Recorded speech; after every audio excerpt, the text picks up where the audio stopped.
الحمدللہ رب العالمین والصلاة والسلام علی محمد الامین فاعوذ باللہ من الشیطان الرجیم بسم اللہ الرحمن الرحیم۔ خواتین و حضرات، ہم میزان حصہ دوم میں قانون معاشرت کا مطالعہ کر رہے ہیں۔ یہ اس حصے کا دوسرا باب ہے۔ مرد و زن کے اختلاط کی بحث شروع ہو رہی ہے۔ میں نے اس کے لیے یہی عنوان قائم کیا ہے۔ اس کی وجہ یہ ہے کہ آگے میں جس طرح احکام کی تشریح کروں گا اس سے واضح ہو جائے گا کہ جس کو ہمارے ہاں پردہ کہا جاتا ہے وہ بالکل ایک اجنبی چیز ہے۔ قرآن و حدیث میں اس کا کوئی ذکر نہیں ہے۔ قرآن مجید کو جب ہم پڑھتے ہیں تو جو بات معلوم ہوتی ہے وہ یہ ہے کہ مرد و زن کے اختلاط کے آداب بتائے گئے ہیں، یعنی عورتوں کو مردوں کے ساتھ ملنا ہوتا ہے، گھروں میں بھی ملنا ہوتا ہے، گھر سے باہر بھی ملنا ہوتا ہے۔ موجودہ تمدن میں دفتروں میں، اسمبلیوں میں، دوسری نشست گاہوں میں، اور قدیم تمدن میں کھیتوں میں، کنویں پر کام پر جاتے ہوئے باہر بھی ملاقات کے مواقع پیدا ہوتے ہیں اور گھر کے اندر بھی۔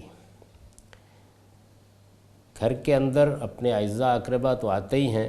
بعض اوقات اجنبی لوگوں کے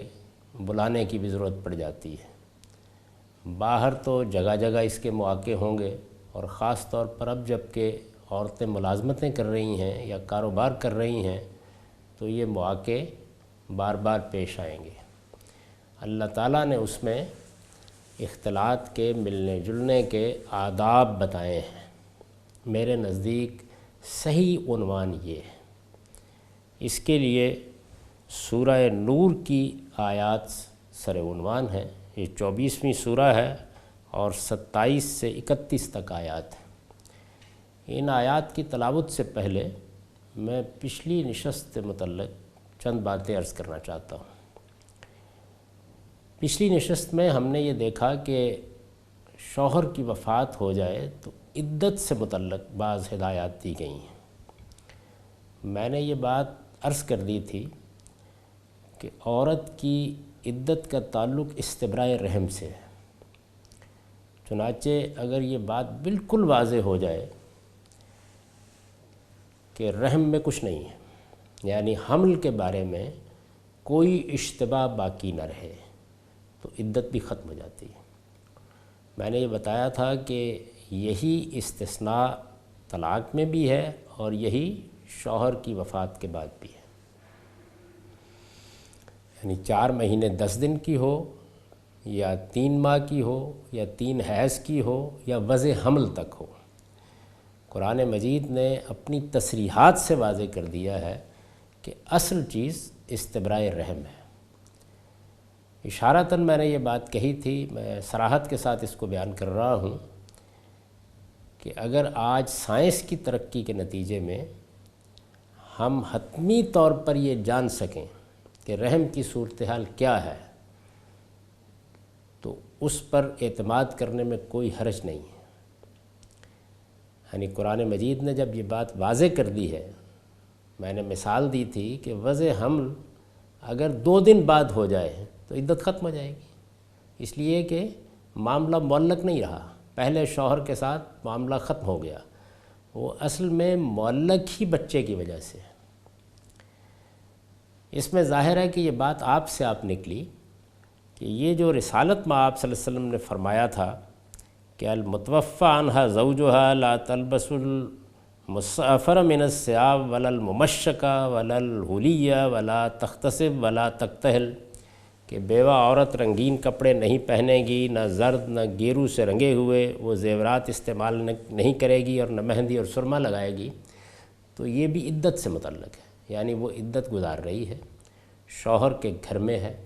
ایک غمزدہ خاندان ہے، تو اس کو سوگ ہی میں رہنا چاہیے۔ اسی کی رعایت سے لوگوں کو منع کیا ہے کہ وہ نکاح کے پیغام نہ دینا شروع کر دیں، یا اس کے دوران میں کوئی نکاح کا معاہدہ نہ کریں۔ یعنی یہ سب وہ آداب ہیں جو رسالت میں آپ صلی اللہ علیہ وسلم نے بتائے۔ لیکن اگر مثال کے طور پر وضع حمل ہو گیا، عدت ختم ہو گئی، تو اب عورت آزاد ہے، وہ جس طرح چاہے رہے، نکاح کرنا چاہتی ہے تو کر لے۔ ظاہر ہے کہ اگر وضع حمل ہو گیا اور وہ 10 دن بعد 20 دن بعد نکاح کرنا چاہتی ہے تو نکاح کے موقع کے اوپر زیب و زینت کرے گی۔ تو یہ بالکل واضح ہے۔ یعنی اگر عورت نہیں کرتی یا خود سوگ میں ہے یا اس کے اوپر خود غم کی کیفیت ہے یا وہ آگے کوئی نکاح کا فیصلہ نہیں کر رہی تو یہ زیر بحث نہیں ہے۔ میں قانون کی وضاحت کر رہا ہوں کہ قانون کا تعلق استبراء سے ہے، اور جب استبراء ہو جاتا ہے تو پھر کوئی پابندی باقی نہیں رہتی۔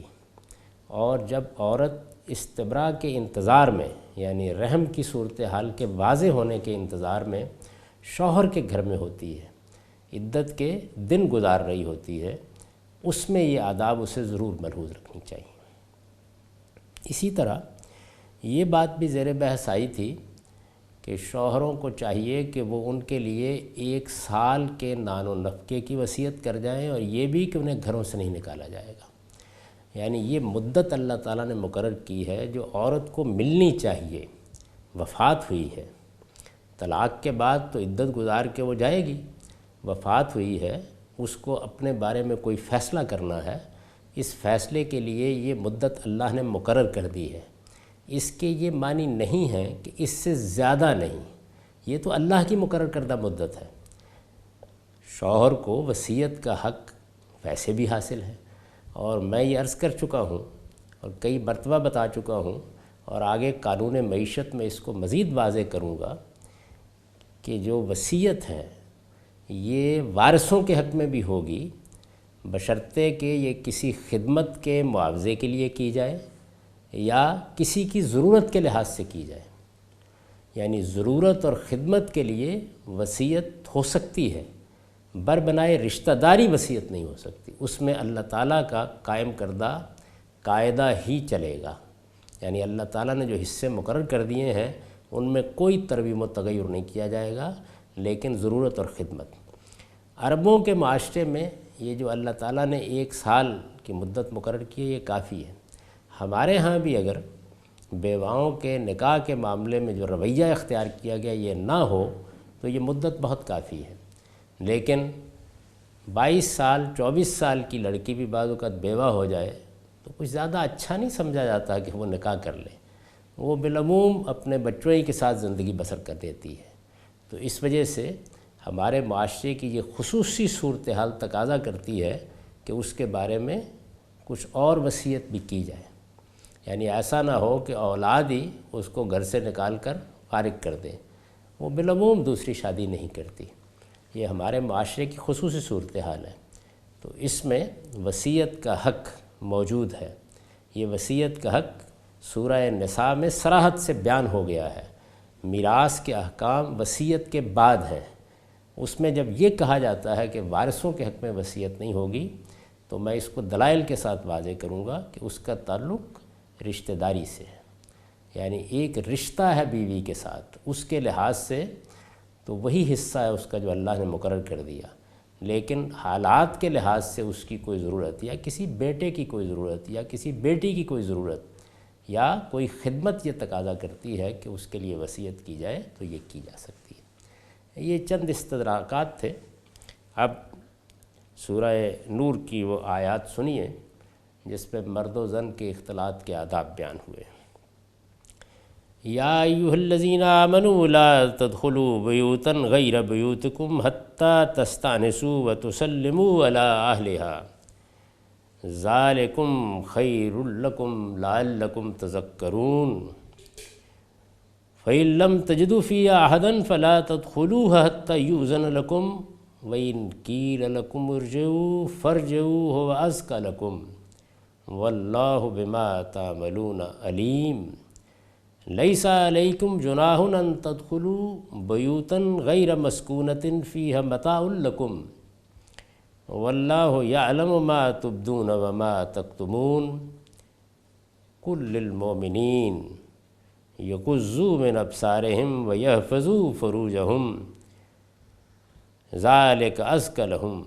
ان اللہ خبیر بما یصنعون وقل للمؤمنات یغضضن من ابصارہن ویحفظن فروجہن ولا یبدین زینتہن الا ما ظہر منہا وَلْيَضْرِبْنَ بِخُمُرِهِنَّ عَلَى جُيُوبِهِنَّ وَلَا يُبْدِينَ زِينَتَهُنَّ إِلَّا لِبُعُولَتِهِنَّ أَوْ آبَائِهِنَّ أَوْ آبَاءِ بُعُولَتِهِنَّ أَوْ أَبْنَائِهِنَّ أَوْ أَبْنَاءِ بُعُولَتِهِنَّ أَوْ إِخْوَانِهِنَّ أَوْ بَنِي إِخْوَانِهِنَّ أَوْ بَنِي أَخَوَاتِهِنَّ أَوْ نِسَائِهِنَّ أَوْ مَا مَلَكَتْ أَيْمَانُهُنَّ أَوِ التَّابِعِينَ غَيْرِ أُولِي الْإِرْبَةِ مِنَ الرِّجَالِ أَوِ الطِّفْلِ الَّذِينَ لَمْ يَظْهَرُوا عَلَى عَوْرَاتِ النِّسَاءِ وَلَا يَضْرِبْنَ بِأَرْجُلِهِنَّ لِيُعْلَمَ مَا يُخْفِينَ مِنْ زِينَتِهِنَّ وَتُوبُوا إِلَى اللَّهِ جَمِيعًا أَيُّهَا الْمُؤْمِنُونَ لَعَلَّكُمْ تُفْلِحُونَ۔ ترجمہ یہ ہے، ایمان والو اپنے گھروں کے سوا دوسرے گھروں میں داخل نہ ہوا کرو جب تک تعارف پیدا نہ کر لو اور گھر والوں پر سلام نہ بھیج لو۔ یہ طریقہ تمہارے لیے بہتر ہے تاکہ تمہیں یاد دہانی حاصل رہے۔ پھر اگر وہاں کسی کو نہ پاؤ تو داخل نہ ہو جب تک تمہیں اجازت نہ دی جائے، اور اگر تم سے کہا جائے کہ لوٹ جاؤ تو لوٹ جاؤ۔ یہی طریقہ تمہارے لیے زیادہ پاکیزہ ہے، اور جو کچھ تم کرتے ہو اللہ اسے خوب جانتا ہے۔ اس میں البتہ کوئی مضائقہ نہیں کہ تم ایسے گھروں میں داخل ہو جو کسی کے رہنے کی جگہ نہیں ہے اور ان میں تمہارے لیے کوئی منفعت ہے،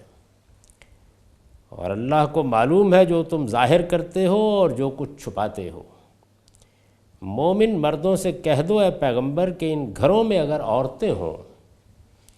تو وہ اپنی نظریں بچا کر رکھیں اور اپنی شرمگاہوں کی حفاظت کریں۔ ان گھروں میں یعنی وہ جو رہنے کے گھر ہیں اور وہ بھی جو رہنے کے گھر نہیں ہیں،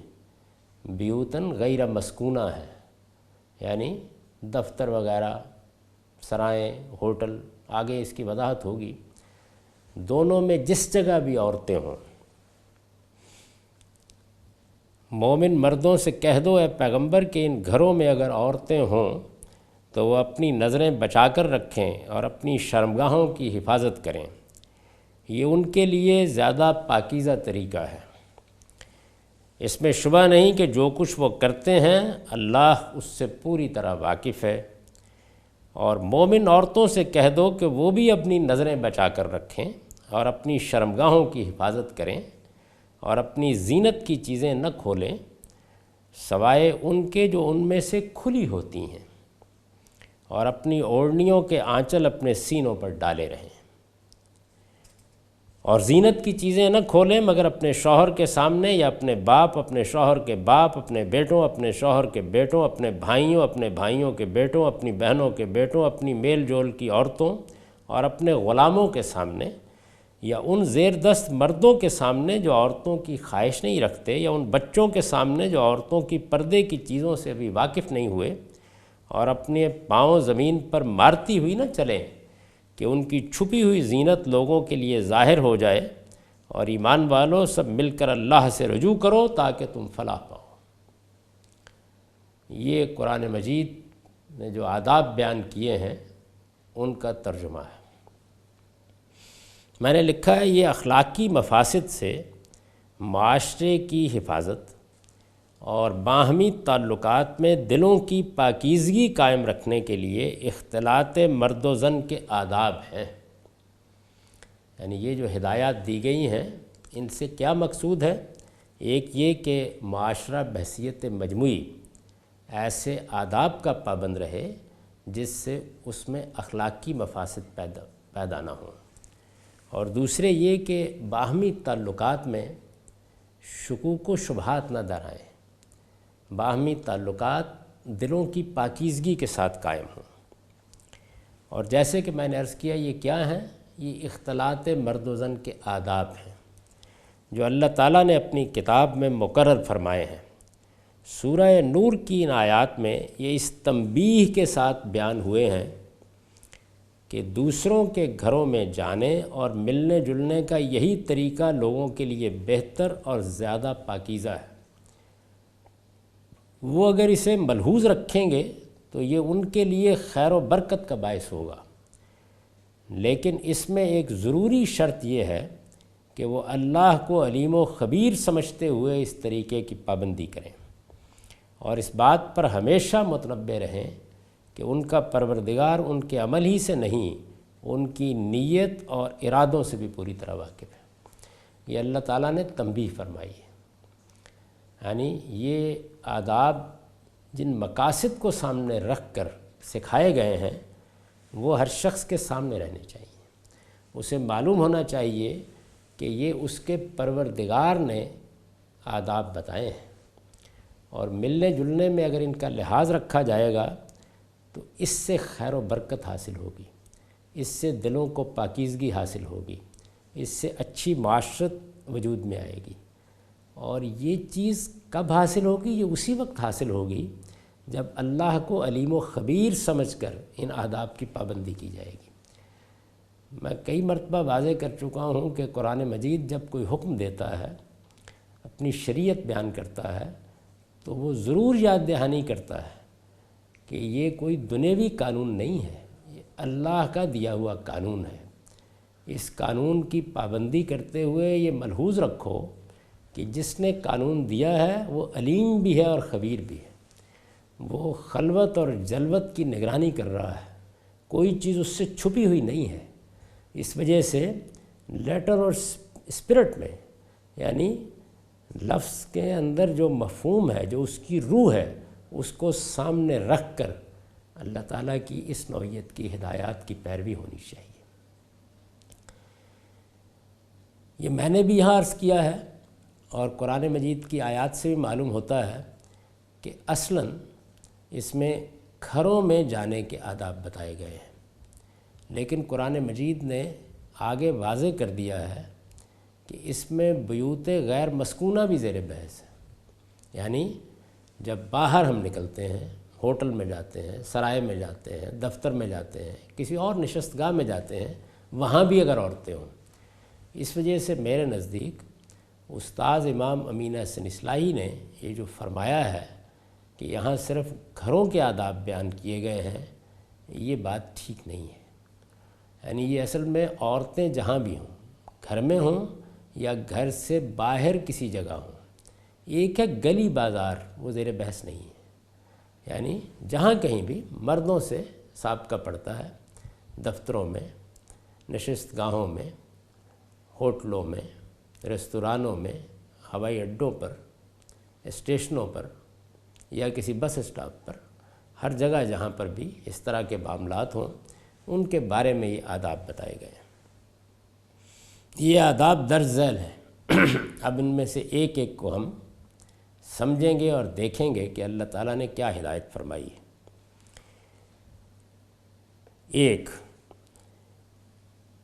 ایک دوسرے کے گھروں میں جانے کی ضرورت پیش آ جائے تو بے دھڑک اور بے پوچھے اندر داخل ہونا جائز نہیں ہے۔ پہلی بات یہ فرمائی ہے، یعنی جب کسی گھر میں جاؤ تو اجازت طلب کرو، اپنا تعارف کراؤ، گھر والوں کو اتنی مہلت دو کہ وہ سنبھلنا چاہیں تو سنبھل لیں، عورتیں بے تکلف بیٹھی ہوں تو وہ محتاط ہو جائیں، اور گھر والے اجازت دیں تو داخل ہو۔ ایک دوسرے کے گھروں میں جانے کی ضرورت پیش آ جائے تو بے دھڑک اور بے پوچھے اندر داخل ہونا جائز نہیں ہے۔ اب تو کچھ دروازے ہوتے ہیں اور دروازے بند بھی کیے جاتے ہیں، کچھ گھنٹی ہوتی ہے، لوگ اس کو بجاتے ہیں، لیکن قدیم معاشرت میں بس زیادہ سے زیادہ ایک ٹاٹ کا پردہ ہے اور ایک کمرے کا گھر ہے، یا صحن ہے تو ویسے ہی کھلا ہے۔ ہمارے دیہات میں ابھی تک یہ صورتحال ہوتی ہے۔ میں تو چونکہ دیہاتی پس منظر سے تعلق رکھتا ہوں تو مجھے معلوم ہے کہ گھر اسی طرح کھلے ہوتے ہیں، جس کا جی چاہے آ جائے، لیکن اللہ تعالیٰ نے یہ ادب سکھایا کہ ایسے نہیں جانا چاہیے۔ اس طرح کے موقعوں پر ضروری ہے کہ آدمی پہلے گھر والوں کو اپنا تعارف کرائے، حتیٰ تستانسوا کے الفاظ ہیں، یعنی یہ بتائے کہ یہ کون ہے۔ جیسے سیدنا عمر رضی اللہ عنہ کے بارے میں روایتوں میں آتا ہے کہ جب وہ حضور کے پاس آتے تو یہ کہتے کہ یہ عمر ہے اور داخل ہونا چاہتا ہے، حاضر ہونا چاہتا ہے، یعنی کوئی اس طرح کا اسلوب ہو کہ گھر والوں کو معلوم ہو جائے۔ اس طرح کے موقعوں پر ضروری ہے کہ آدمی پہلے گھر والوں کو اپنا تعارف کرائے، جس کا شائستہ اور مہذب طریقہ یہ ہے کہ دروازے پر کھڑے ہو کر سلام کیا جائے۔ یعنی اس زمانے کی طرح بڑے گھر بھی نہیں تھے کہ آواز ہی نہیں پہنچے گی، اس طریقے میں گھنٹیاں بھی نہیں تھیں، دربان بھی نہیں کھڑے کیے گئے تھے، یعنی ایک کمرہ ہے اور اس کے سامنے ایک پردہ ہے تو اس میں کھڑے ہو کے سلام کیا جائے۔ اس سے گھر والے معلوم کر لیں گے کہ آنے والا کون ہے، کیا چاہتا ہے اور اس کا گھر میں داخل ہونا مناسب ہے یا نہیں۔ اس کے بعد اگر وہ سلام کا جواب دیں اور اجازت ملے تو گھر میں داخل ہو۔ اجازت دینے کے لیے گھر میں کوئی موجود نہ ہو یا موجود ہو اور اس کی طرف سے کہہ دیا جائے کہ اس وقت ملنا ممکن نہیں ہے تو دل میں کوئی تنگی محسوس کیے بغیر واپس چلا جائے۔ یعنی ہمارے ہاں چونکہ اس معاملے میں لوگ سچی بات نہیں کہتے اور اگر کہہ دی جائے تو لوگ ناراض بھی ہو جاتے ہیں، اس لیے آپ کو معلوم ہے کہ اکثر بچوں کو جھوٹ بولنے کی تربیت دی جاتی ہے کہ بیٹا باہر جا کر کہہ دو کہ ابا گھر میں نہیں ہے۔ تو یہ ایک بڑا ہی لغو طریقہ ہے، اس سے بچوں کی تربیت میں بھی بڑی خرابی پیدا ہو جاتی ہے اور گھر کے اخلاقی ماحول میں بھی اس سے جو ابتری آتی ہے اس کا اندازہ کیا جا سکتا ہے۔ اس لیے اللہ تعالیٰ نے یہ ادب سکھایا ہے کہ باہر گئے، اجازت مانگی، ہو سکتا ہے کہ گھر والے اس وقت ملنے کی پوزیشن میں نہ ہوں، کسی ایسی مصروفیت میں ہوں جس میں وہ ملنا مناسب نہ سمجھیں۔ گھر میں بعض اوقات آپ بعید صورت تصور کر لیں، کوئی جھگڑا ہی ہو رہا ہے، کوئی تلخی کی صورت پیدا ہو گئی ہے، اس میں یہ وہ موضوع نہیں سمجھتے کہ کوئی اجنبی آدمی آئے یا کوئی مہمان آئے، تو اگر وہ اندر سے کہہ دیں کہ اس وقت ملنا ممکن نہیں ہے یا سلام کا جواب ہی نہ دیں تو لوٹ جائیں۔ رسالت میں آپ صلی اللہ علیہ وسلم کے بارے میں روایتوں میں بیان ہوا ہے کہ ایک صحابی کے دروازے پر کھڑے ہو کر آپ نے السلام علیکم کہا، کوئی جواب نہیں ملا، دوسری مرتبہ کہا، کوئی جواب نہیں ملا، تیسری مرتبہ کہا تو آپ لوٹنے لگے۔ تو وہ بھاگتے ہوئے آئے، انہوں نے کہا کہ نہیں یا رسول اللہ، میں تو صرف اس لیے جواب نہیں دے رہا تھا کہ آپ کی طرف سے سلامتی کی دعا بار بار حاصل ہو۔ تو اس طرح آداب مقرر کر دیے گئے کہ لوگ گھروں میں جائیں، کس طرح جائیں، کن چیزوں کا لحاظ کریں، گھر والوں کی سہولت بھی دیکھیں، اور لوگوں کو صاف صاف بتا دیا گیا کہ اگر یہ کہا جائے کہ لوٹ جاؤ تو لوٹ جاؤ اور دل میں کوئی تنگی محسوس نہ کرو۔ دلوں کی پاکیزگی کے لیے یہی بہتر ہے، یعنی اس پہ محمول کرو کہ اس وقت واقعی کوئی مجبوری ہو گئی، ایسی کوئی صورت ہوگی کہ جس میں گھر والے ملنا موضوع نہیں سمجھتے۔ ہمارے ہاں لوگ ان آداب کی بالعموم پیروی نہیں کرتے۔ اگر فرض کر لیجئے کہ یہ کہہ دیا جائے کہ اس وقت ملنا ممکن نہیں ہے تو ہو سکتا ہے کہ اس کے نتیجے میں رشتہ داری ہی ختم ہو جائے، دوستی ختم ہو جائے، تعلقات ہی ختم ہو جائیں، آدمی رنجیدہ خاطر ہو جائے، پھر اس کے بعد اس کو منانا مشکل ہو جائے۔ تو اللہ تعالیٰ کا سکھایا ہوا ادب یہ ہے کہ نہیں، اس طرح کی کوئی چیز بھی محسوس نہیں کرنی چاہیے۔ دیکھیے اس میں جس کو موجودہ زمانے میں کہا جاتا ہے کہ دوسروں کی پرائیویسی کا لحاظ کیا جائے، ان کی خلوت کا لحاظ کیا جائے، ان کے لیے وہ اسپیس چھوڑی جائے، ان کو موقع دیا جائے کہ وہ اپنی ذاتی زندگی میں جس طرح رہنا چاہتے ہیں رہیں، اس کا کتنا لحاظ رکھا گیا ہے اور کتنی دقت نظر کے ساتھ لحاظ رکھا گیا ہے کہ ایک آدمی آ گیا ہے، پہلے تو اس سے کہا کہ تم اپنا تعارف کراؤ، بتاؤ کہ کون ہے، اجازت لو، اور پھر یہ بتایا گیا کہ اگر گھر میں لوگ موجود ہوں وہ اجازت دیں تو اندر جاؤ، اور اگر وہ کہہ دیں کہ لوٹ جاؤ تو لوٹ جاؤ اور دل میں تنگی محسوس نہ کرو۔ تو یہ وہ چیز ہے جس کو اسلام چاہتا ہے کہ ہماری معاشرت میں لوگ ملحوظ رکھیں، اس کو من جملہ آداب سمجھیں، یہی ایٹیکیٹس ہیں۔ ان کا لحاظ اگر ٹھیک طریقے سے ہو اور آدمی کوئی گلہ شکایت اپنے دل میں پیدا کیے بغیر لوٹ جائے تو اندازہ کر سکتے ہیں کہ اس سے لوگ کتنی سچائی کے ساتھ، کتنی محبت کے ساتھ، کتنی شگفتگی کے ساتھ ایک دوسرے سے ملیں گے، اور میل ملاقات میں بھی کیسی پاکیزگی آ جائے گی۔ نبی صلی اللہ علیہ وسلم نے اس حکم کی وضاحت میں فرمایا ہے کہ اجازت کے لیے 3 مرتبہ پکارو، اگر تیسری مرتبہ پکارنے پر بھی جواب نہ ملے تو واپس ہو جاؤ۔ یعنی یہ گویا تعلیم دی، قرآن مجید نے ایک اصولی ہدایت دی، رسالت میں آپ صلی اللہ علیہ وسلم نے اس کا اطلاق کر کے بتایا کہ سلام کرو، اگر 3 مرتبہ سلام کرنے کے نتیجے میں بھی جواب نہیں ملا تو یہ سمجھو کہ گھر والے یہ کہہ رہے ہیں کہ اس وقت ملنا ممکن نہیں ہے، یعنی سارے آثار ہیں کہ گھر والے موجود ہیں، اندر کوئی ہے، لیکن جب جواب نہیں دیا گیا تو لوٹ جاؤ۔ اسی طرح آپ کا ارشاد ہے کہ اجازت عین گھر کے دروازے پر کھڑے ہو کر اور اندر جھانکتے ہوئے نہیں مانگنی چاہیے۔ یہ میں نے دیکھا ہے کہ بعض لوگوں میں یہ عادت ہوتی ہے کہ وہ کواڑ سے جھانک رہے ہوتے ہیں اور اجازت بھی مانگ رہے ہوتے ہیں۔ تو گھر کے دروازے پر کھڑے ہو کر اور اندر جھانکتے ہوئے نہیں مانگنی چاہیے، اس لیے کہ اجازت مانگنے کا حکم تو دیا ہی اس لیے گیا ہے کہ گھر والوں پر نگاہ نہ پڑے، یعنی ایک طرف کھڑے ہو کر۔ یہ موجودہ زمانے میں تو شاید سمجھ میں نہ آئے، لیکن میں یہ عرض کر رہا ہوں کہ یہ جس دیہاتی ماحول میں بات کی جا رہی ہے اس میں گھروں کے کواڑ بھی نہیں ہوتے تھے، ایک پردہ تان دیا جاتا تھا، پردہ بھی کہیں سے اٹھا ہوا ہوتا تھا، کہیں سے پھٹا ہوا ہوتا تھا، تو اس کے سامنے کھڑے ہو کر اندر جھانکتے ہوئے اجازت نہیں مانگنی چاہیے۔ ظاہر ہے کہ یہی چیز اب بھی ملحوظ رکھنی چاہیے۔ ایسا بھی ہوتا ہے بعض اوقات کہ گھر کا دروازہ تو بند ہے لیکن ایک کھڑکی لگی ہوئی ہے جس میں شیشہ لگا ہوا ہے، اب آپ ادھر گھنٹی بجاتے ہیں، ادھر اندر سے جھانک کر دیکھ رہے ہوتے ہیں کہ کوئی ہے یا نہیں ہے، تو یہ صورتحال اس وقت بھی پیدا ہو سکتی ہے۔ تو رسالت میں آپ صلی اللہ علیہ وسلم نے یہ فرمایا کہ یہ جو کہا گیا ہے کہ اجازت مانگ کر جاؤ، تو اس سے مقصود کیا ہے؟ مقصود یہ ہے کہ گھر والے ملنے کے لیے تیار ہو جائیں، یعنی ایک ذہنی تیاری بھی ہے اور ایک آداب کی نوعیت کی تیاری بھی ہے۔ گھر میں کوئی چیز درست کرنی ہے، کوئی بستر ٹھیک کرنا ہے، کوئی بیٹھنے کی جگہ موزوں بنانی ہے، یا کپڑے ہی درست کرنے ہیں، یا لباس گھر کا پہنا ہوا ہے، کوئی عورتوں نے اپنے اوپر چادر لینی ہے، دوپٹہ لینا ہے، تو وہ اطمینان سے لے سکیں، آواز دیتے ہوئے، اجازت مانگتے ہوئے۔ بلکہ میں نے تو دیکھا کہ ہمارے پرانے گھروں میں گھر کے افراد، یعنی شوہر داخل ہوتے وقت، باپ داخل ہوتے وقت، بیٹا داخل ہوتے وقت، وہ بھی اسی طریقے سے کچھ علامتی طور پر کھنکارتے تھے یا سلام کرتے تھے، یا یہ کہتے تھے کہ میں آ رہا ہوں بلند آواز سے، تاکہ گھر کے لوگ متنبہ ہو جائیں۔ وہ جو روایتوں میں آتا ہے کہ رسالت میں آپ صلی اللہ علیہ وسلم سے ایک شخص نے پوچھا کہ ماں بعض اوقات گھر میں ہوتی ہے تو کیا اماں سے بھی اجازت لوں؟ تو آپ نے فرمایا پسند کرو گے کسی وقت ماں کو براہنہ دیکھ لو؟ گھر میں عورتیں کسی بھی حالت میں ہو سکتی ہیں، تو اس وجہ سے یہ آداب سکھائے ہیں۔ یہ پہلی چیز تھی جس کو میں نے واضح کیا،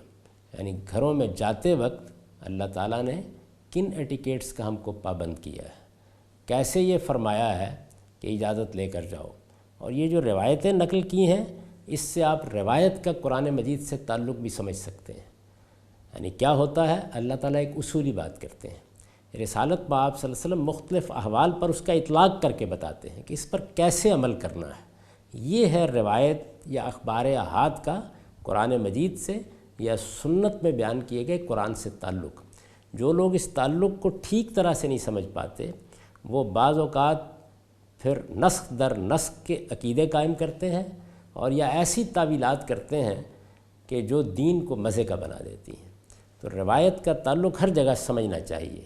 یعنی یہاں یوں نہیں ہے کہ رسالت میں آپ صلی اللہ علیہ وسلم نے کچھ زائد احکام دے دیے ہیں۔ جو بات اللہ تعالیٰ نے کہی تھی اس کو کیسے اب روب عمل کرنا چاہیے، عمل کرنا نا اس پر، تو عمل کے لیے جو آداب طریقے ہو سکتے تھے وہ حضور صلی اللہ علیہ وسلم نے اطلاق کر کے بتا دیا، ایسے کرو، اس طریقے سے اس حکم کی پابندی کرو۔ اقول قولی ھذا واستغفر اللہ لی ولکم ولسائر المؤمنین۔